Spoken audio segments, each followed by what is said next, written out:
All right, it's time for another new hieroglyph.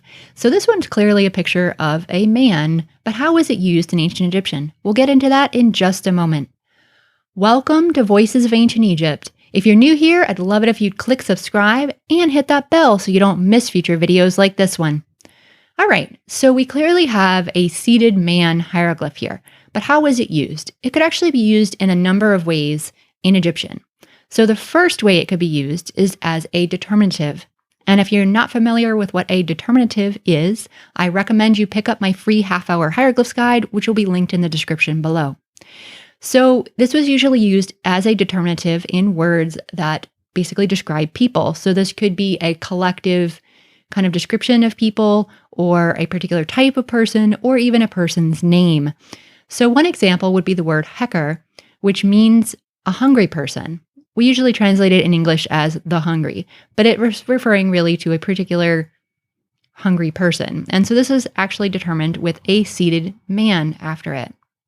Another way that you could use this hieroglyph is to have a particular type of pronoun that's called a suffix pronoun in Egyptian. This is a pronoun that is attached to a word. So you can't have it stand by itself, basically, is what a suffix pronoun means. It can't just sit there by itself in the middle of a sentence. It has to be attached to a word that comes before it.